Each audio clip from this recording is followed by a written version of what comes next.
Hello and welcome back to Guzzoline Garage, and in today's video we're going to be looking at an oil leak on the sump of my Jaguar F-Type, and we're going to look at how to change the oil as well. There are two main ways to change the oil in the F-Type, and I'm going to show you both, and I'm going to do a little bit of both. I'll explain a bit about that. So, you might know that your F-Type doesn't have a dipstick, and instead it's got an electronic level sensor on the sump. But when you take the oil cap off, there is this weird little tube here. Let's get you a view of that. So as I say, with your oil cap removed, you can see that strange little tube there. But what is that? Is it for a dipstick? No. It's for oil draining. And what most dealerships will do is they will use something akin to this, which is a little vacuum oil drainer. You might have seen this in use if you've watched my little video on that lawnmower that I did. So the idea is that by connecting one of the little hoses on there to the drain point on the top of the engine there, you can pump that like a bike pump and it'll vacuum the oil out into that container. It's really quick, it's really easy, mess free, save loads of labour, so they can do more oil changes faster. It's brilliant. But, and it's a bit of an old school way of thinking, but I subscribe to this as well, is that if you take the plug out of the bottom of the engine and drain all the oil down, you're more likely to collect a bit of sludge that collects in the bottom of the engine and get that flushed out. So I'm going to do a little bit of both, mostly to show you, but also because this engine holds about 8 litres, and when you've got 8 litres in a drip tray, it gets difficult to move around without sloshing it everywhere. So if I drain about half out with that, and then half out into a drip pan, you'll have seen both ways how to do it. And I'll have got the benefit of flushing some of the sludge out of the bottom of the sump as well. So I've got my oil drainer here, and I've got the appropriate size tube fitted onto this top nozzle, and I can put that on here. I've had to plonk it on this stool because I've got the car jacked up. The tube isn't quite long enough with the unit set on the ground. But we basically just pump this, and it will very, very quickly start drawing the oil through the tube and into this unit.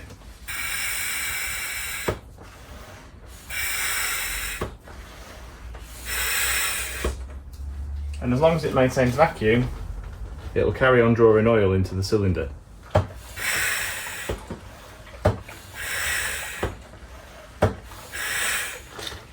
So as it stands there, I've drained about 3 or 4 litres out that way. The car holds 8 litres, so I'll try and split it sort of half and half. So I'll just depress this button, which will get rid of the vacuum. And then you might be able to just see on camera the tube has started to go clear. So now I'm going to roll under the car and drain it in the traditional way with a 13mm ratchet into an oil pan. I'm just being supervised again. So we've got a 13mm and our oil pan, or drip tray I should say. And if I turn the flash on, you might be able to see a little bit better. That'll be nice, won't it?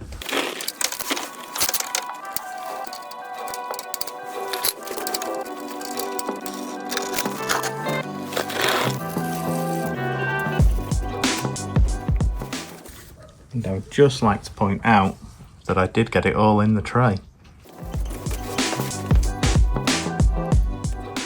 While you either leave the vacuum go in or the bottom end drain in, whichever method you've chosen, you can take the filter cap off. You can get a special socket for this, but my preferred method and go-to has always been a strap wrench.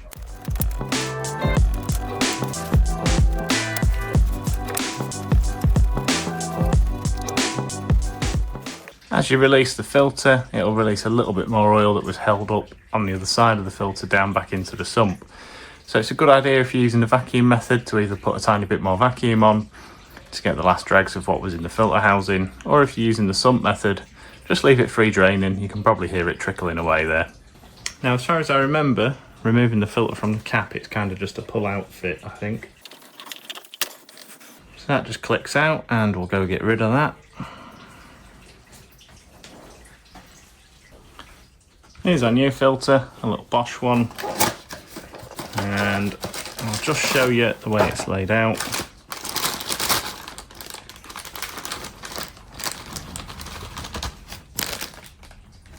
That's the mechanism that clicks it into place. So there's just those two little pegs that click it down into the filter, and that's a new O-ring for the cap assembly. We'll leave that for now, and I'm just going to clean out this cap assembly and get rid of all that old oil in there. Then with that a little bit cleaner inside, take the old filter O-ring off,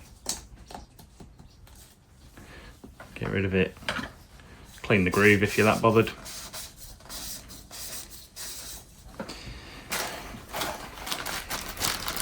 Take your new one out, fit it.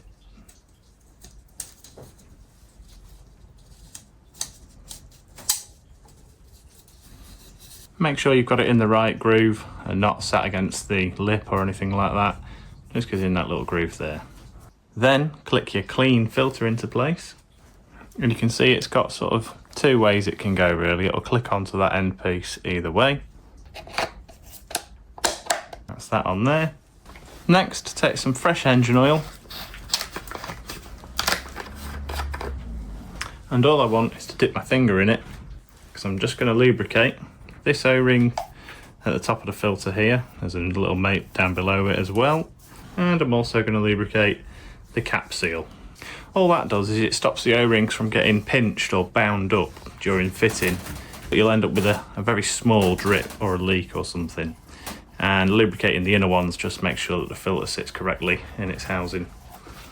That's it, pop her in.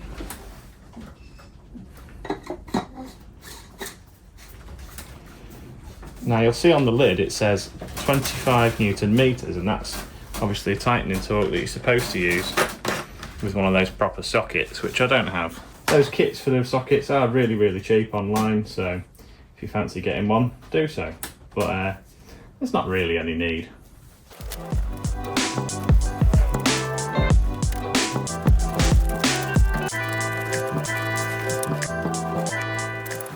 So that's just strap wrenched down nice and tight. It's not really hard tightened. With a traditional canister filter, you just screw them on hand tight and that's good enough. Tight as you can by hand. 25 Newton meters, obviously it's a plastic filter cap with a very specialist socket.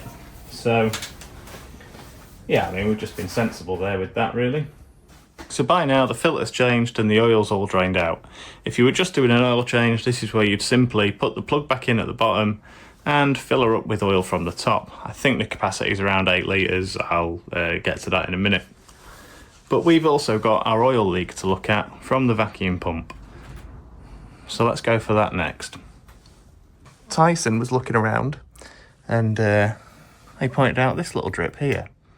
And so this assembly is the vacuum pump, and it provides vacuum to the brake system and maybe a couple of other things as well. I don't really know a lot about the vacuum system on this car.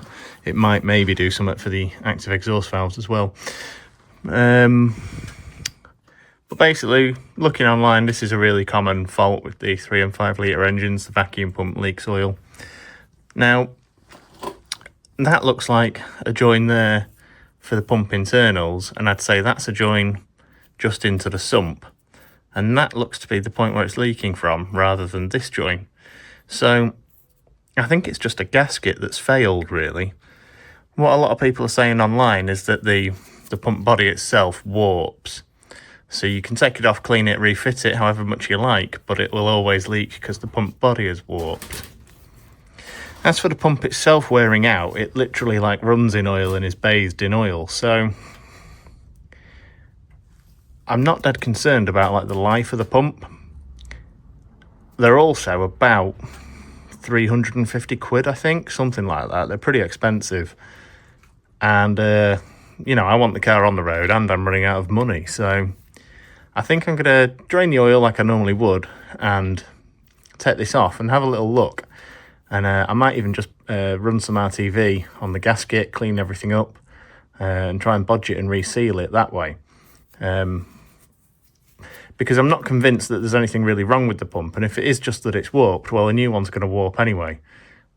So I might as well just try and sealant it and see what happens.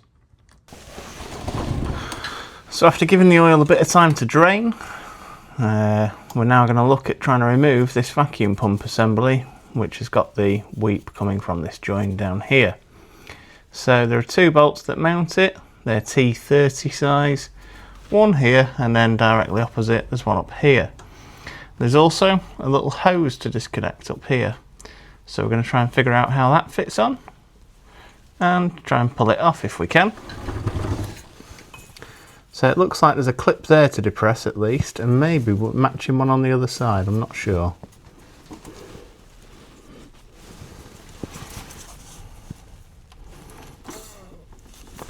Yeah, just the one little tab on that then, little red tab there, which will allow you to disconnect the hose. And you might have just heard there was a little hiss there as the car lost its vacuum. Then that gives me a bit better access to that bolt up there and the bolt here. Let's try and get on there.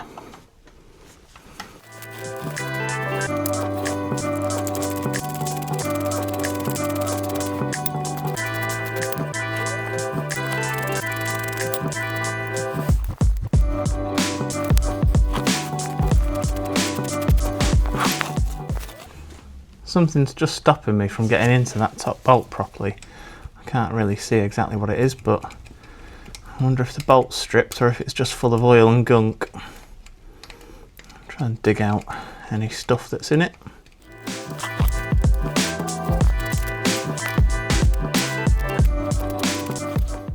Now this is a bit of a problem because that top screw is kind of acting a bit like it's been rounded or chewed up somehow.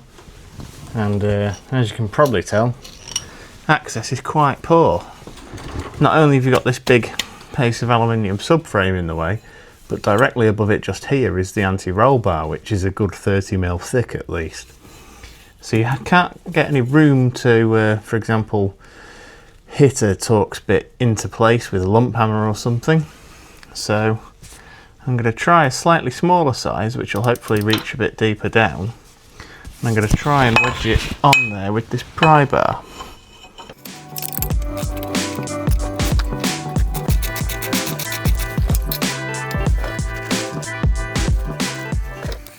So that technique's working, wedging the ratchet in with the pry bar, which is good because I think that's about to save my bacon a little bit. But we're getting a little bit more oil there with it as well, so I've just repositioned the drip tray.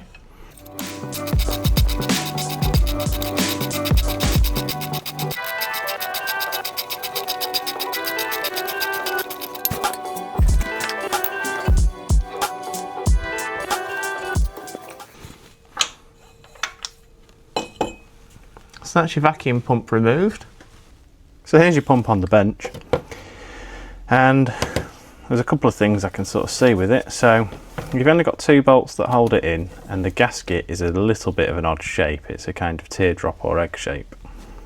And this gasket doesn't feel like it's proud at all. It feels very, very flush to the pump surface.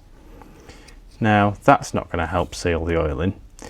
But also what people say is that over this 2-bolt flange and with the rotational forces on the pump, that basically over time the pump flange itself will actually warp, and then that leads to distortion of the sealing face, and that's also why they leak oil.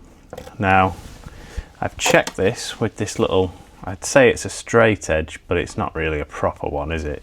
It's more of a set square type thing. But it's difficult to get a picture of the whole flange face overall because of this boss in the middle. But checking it in various directions, I can't really see or feel much in the way of warpage. And these pumps, I should say, cost in the region of £350. I think you can get some aftermarket ones for slightly less, but if you want a genuine Jaguar one, then that is more or less what you're looking at. So I've got a bit of a decision to make here. Do I spend a lot of money on something that is quite likely to leak again in the future? Do I try and bodge this one up for now and stop it from leaking? Maybe with a little bead of silicone RTV sealant or something? Or do I machine this one? Decisions. I think I've got a bit of thinking to do about this. So a couple of days later, we've got a new seal with that part number on it, and that should help us get rid of the leak. And we've got a new bolt with that for a part number, if you can see that. And these were both sourced from Brickcar Global again. So I can throw away the rubbish bolt, compare the two new ones. Yeah, they're the same. And we'll get this old seal out.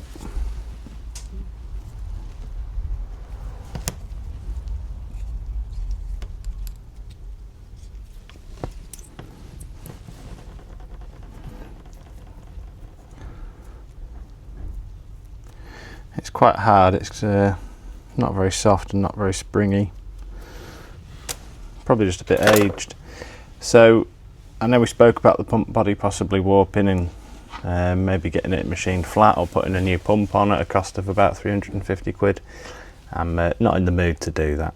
So we're going to put a new seal on, but I'm going to try and lay a very, very thin bead of RTV, both inside the groove and on top of the seal. Got to be careful not to try and block anything up, so I'm going to try and go towards the outer edges of everything rather than the inners, because I don't want any RTV getting into the pump and ruining it. Same for the sump, get it all nice and clean and put it all back together. These are M6 bolts, so the torque on those is going to be 12 Newton meters, I think.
Next step then is going to be to put the drain plug back in before we refill it with oil.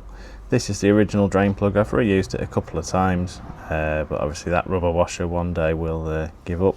So I bought a new one. It's only £2.50 and it comes with a new little washer on the bottom of it. And it's, as you can see, a Febby Bilstein part, and the number is 48907. Let's put that in. It's a good idea to just lightly lubricate that rubber washer just to stop it from binding as you torque it up. I say torque it up, there probably is a torque setting, but I've never torqued a drain plug in my life, and I'm not about to start now. So I'm just going to nip it up sensibly. It's 13mm.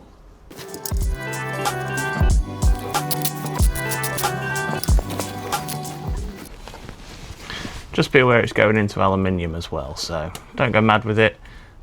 Just enough to clamp it nice so that it's not going to leak. So with the pump sealed and the drain plug back in, it's time to fill it with oil. The capacity in the owner's manual for oil change, including filter, is 7.25 litres. These come in 4 litre cans, so we're going to look to leave 3/4 of a litre, 750ml left in one of the cans. I am not very good at maths, but I think that's okay. So, it says on the lid Castrol. It doesn't have to be Castrol. That's just because Jaguar paid money to Castrol, or Castrol pay money to Jaguar, whatever. But use whatever brand you like, as long as it's 0W20 and it meets Jaguar specifications. Oil's becoming more and more complex as cars get more and more modern. Different alloys get used, hybrids, stop-start, things like that. And tolerances are getting ever smaller. This oil's very, very thin and runny, very watery, because it's a 020. I'm used to classic cars where they have a much, much thicker oil. Generally speaking, they run on 2050, which is a bit more treacly. And it's very common and popular in racing communities where you're really putting load on the engine to use a slightly thicker oil. And that's something I would be tempted to do, but it does have its own drawbacks. It can lead to slightly higher pressures on startup. And if the engine's designed with really thin tolerances and it needs a thin oil to get around those very, very small gaps, you can cause yourself problems. So I'm just going to stick with the standard for now, until I've done a little bit more research maybe in the future and using a slightly heavier oil.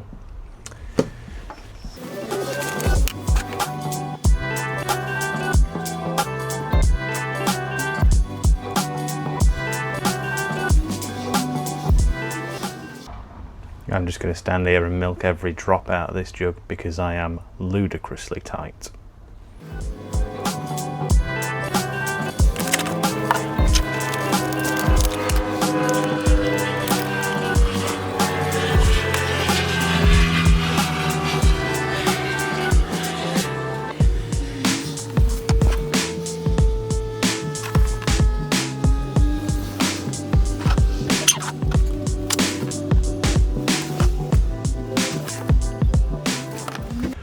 Really annoyingly, the cars don't have a dipstick. They've only got an electronic level sensor, which is more than happy to tell you when it's empty or when it's over full, but is not very good at telling you in between. There's a very specific set of circumstances you've got to be. I think the engine's got to be level for a start. It's got to be warm, but it's also got to be turned off for about 5 minutes. So there's no way of checking your level before you start up a cold engine, which is just ridiculous in my opinion, but whatever, that's modern stuff for you. Anyway, we're down to about 750ml. I don't know if you can see that on camera, but that's where we are. So, engine is full of oil.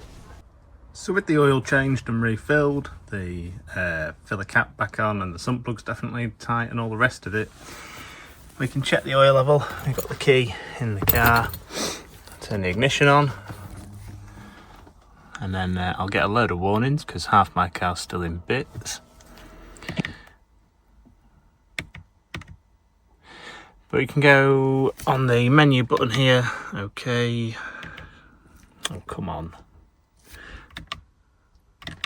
On the menu, scroll down to vehicle info, then there's the oil level, and it'll tell you whether the engine oil is okay or not. If it says engine oil not available, it's probably because it's too warm. You can only do this with the engine off, and you can only do it once it's been sat for 10 minutes, which is utterly ridiculous. Just give us a dipstick, it was a lot better. Anyway, rant over. It'll also tell you if it's underfilled or overfilled, and if it's underfilled it should tell you how much to add, like half a litre or 1 litre, whatever. But there you go, that's how you do that. So thanks very much for watching today's video. Hopefully that clears up and explains how you can change your oil on the Jaguar F-Type and how to fix one of the most common oil leaks. As ever, if you've got any comments or questions, please feel free to get in touch and I'll do my best to answer them. If today's video has been useful to you, please do consider hitting the subscribe button. It still doesn't make me any money at the moment, but I do it as a hobby anyway. And I'll see you in the next video. I think we are pretty much at the end of the line for F-Type related videos, and we'll be moving on to some different content in the future. We'll still have the F-Type around and we'll still feature it now and again, but I've sort of ran out of stuff to do to it at the moment, really. Sound good to you? Good boy. Kiss kiss. So yeah, I'll see you in the next video. Thanks very much. Bye bye.